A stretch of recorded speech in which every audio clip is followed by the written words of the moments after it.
Study and video के current news programme में आप सभी का स्वागत है। आज हम लोग बात करेंगे द इंडियन एक्सप्रेस में प्रकाशित लेख India and the new Eurasia. इस लेख को सी राजा मोहन ने कवर किया है और इस लेख में बताया गया है कि यूरेशिया में बदलती गतिशीलता और भारत के लिए जो अंतर्निहित चुनौतियां उसके बारे में चर्चा की गई है। तो इसका संबंध हमारे जीएस पेपर 2 से यानी यूपीएससी के जीएस पेपर 2 से है और ये एडिटोरियल 19 जनवरी को प्रकाशित हुआ था, जिसका हेडलाइन थी in light of the China Russia alliance and Ukraine conflict India and the new Eurasia. तो लेक्चर को आगे बढ़ने से पहले अगर आपने अभी तक हमारा टेलीग्राम चैनल फॉलो नहीं किया है तो आप उसको फॉलो कर सकते हैं, जिसपे आपको योजना कुरुक्षेत्र जैसी मैगजीन का मंथली कंपाइलेशन आपको मिल जाएगा, डेली न्यूज़पेपर मिल जाएगा और अदर इम्पोर्टेंट जो स्टडी मटेरियल हैं तो वो आपको उपलब्ध कराई जाती हैं। अब बात करेंगे इंडिया और न्यू यूरेशिया की। समय परिस्थिति के साथ जैसे जैसे विश्व में अंतर्राष्ट्रीय संबंधों में व्यापक परिवर्तन आ रहा है, रशिया यूक्रेन जैसा कॉन्फ्लिक्ट बढ़ रहा है, वैसे वैसे लोग अपने हितों को देखकर अपने संबंध भी बदलते जा रहे हैं। तो जो नया कॉन्सेप्ट आ रहा है न्यू यूरेशिया को, उसको समझने की कोशिश करते हैं।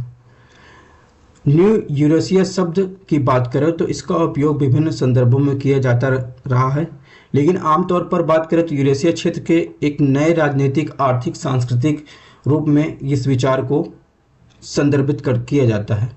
इस क्षेत्र में एक प्रमुख शक्ति के रूप में रूस को शामिल किया जाता है।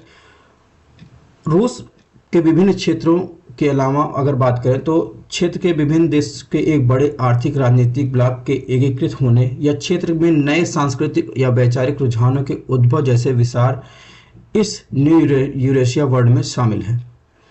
अगर न्यू यूरेशिया वर्ड की अवधारणा की बात करें तो प्रायः यूरेशियन यूनियन के विचार से भी इसका संबंध जोड़ा जाता है, जिसमें पूर्व सोवियत गणराज्य को शामिल किया जाता है। हालांकि इस शब्द के अर्थ और दायरा उस संदर्भ के आधार पर भिन्न भिन्न हो सकता है जिसमें इसका उपयोग किया जाता है।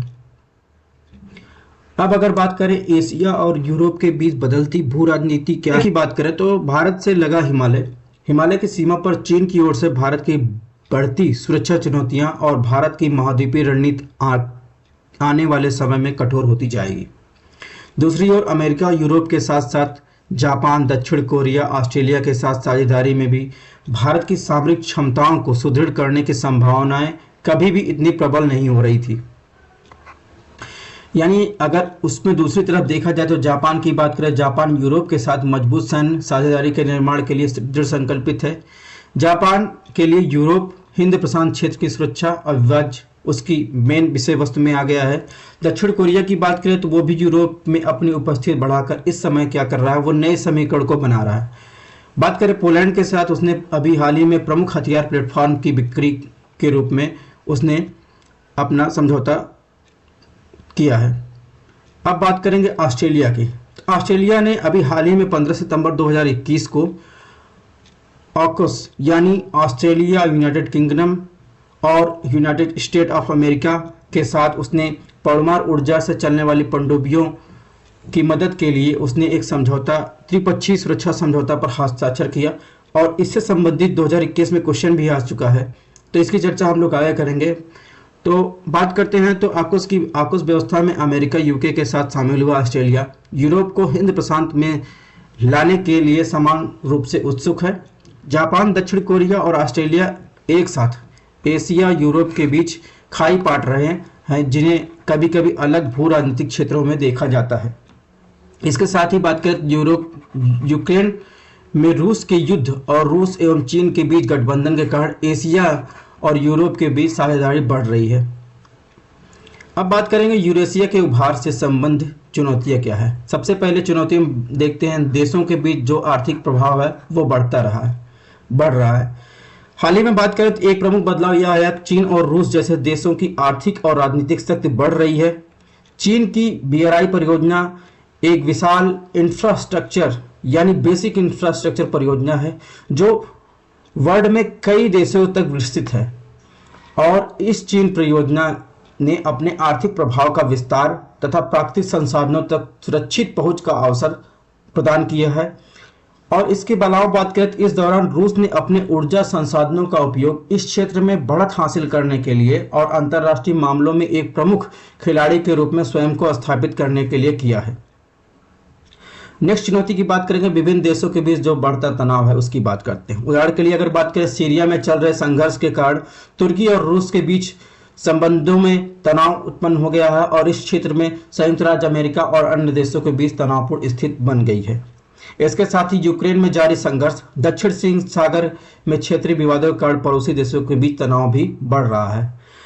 अगर वहीं राजनीतिक परिवर्तन की बात करें तो इस भूभाग में आए राजनीतिक परिवर्तनों में जैसे ब्रेक्जिट, यूरोप के लोक लुभावन आंदोलनों का भी उदय यूरेशिया की गतिशीलता को प्रभावित कर रहा है।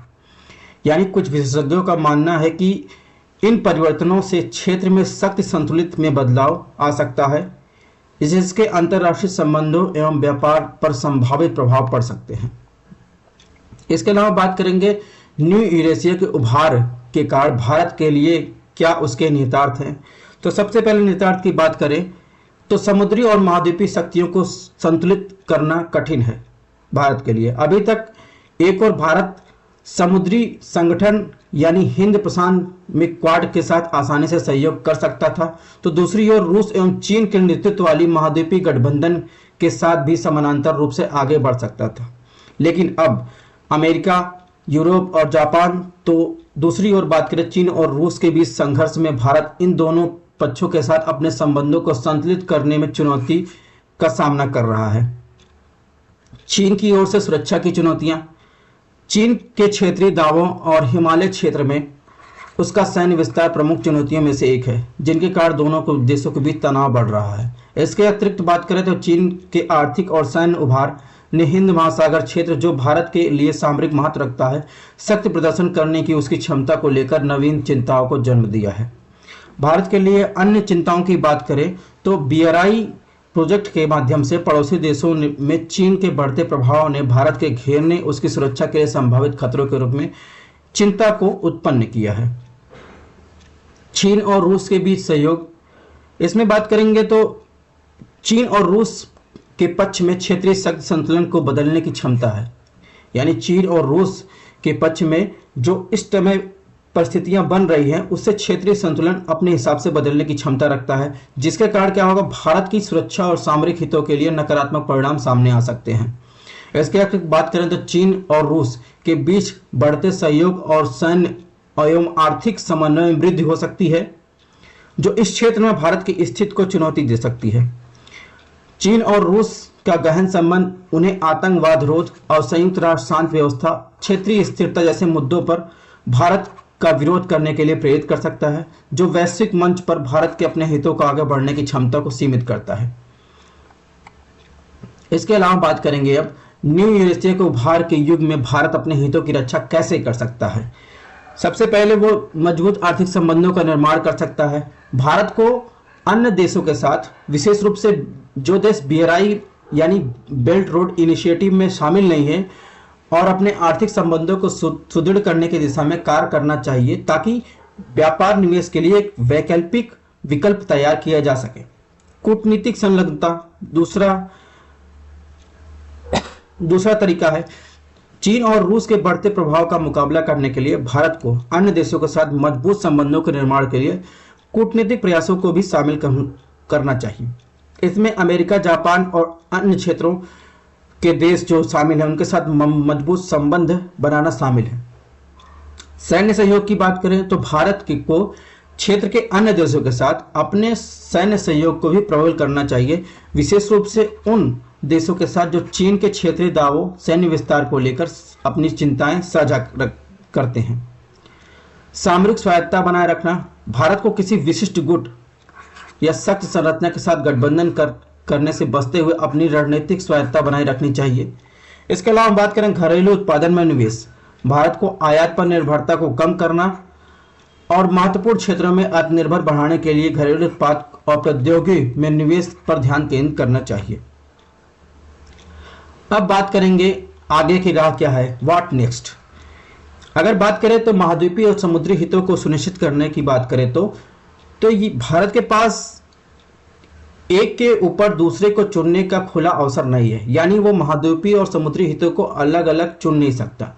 इसे समुद्री क्षेत्रों में अपने हितों की अनदेखी किए बिना अपने महाद्वीपीय हितों को अब बढ़ाने के लिए रणनीतिक दृष्टि हासिल करने और आवश्यक संसाधनों की तैनाती करने की आवश्यकता होगी। इसके लिए मध्य एशियाई भागीदारों यानी ईरान रूस के साथ कार्य करते हुए एससीओ संगठन और यूरेशियाई आर्थिक संगठन जैसे समूहों के साथ, इसके अलावा सामूहिक सुरक्षा संधि संगठन से तय होते हुए आर्थिक सुरक्षा और संबंधी एजेंडे को और अधिक सक्रिय रूप से संलग्नता रखते हुए महाद्वीपीय अधिकारों यानी पारगमन पहुंच हेतु अधिक मुखर प्रयास करने की आवश्यकता है। इसके अलावा बात करेंगे मध्य एशियाई देशों के साथ केंद्रितता। चीन महाद्वीपीय एशिया पर दीर्घकालिक रणनीतिक लाभ प्राप्त करने हेतु प्रयासरत है अपनी BRI प्रोजेक्ट के थ्रू। इसके अलावा बात करें, लेकिन इसके समुद्र विस्तारवादी लाभ को पलटना अपेक्षाकृत आसान है बजाय कि महाद्वीपीय जो उसके प्रोजेक्ट है उसकी अपेक्षा। दक्षिण एशियाई देशों के संगठन यानी आसियान की तरह हिंद प्रशांत के लिए भी एक केंद्रितता महत्वपूर्ण है।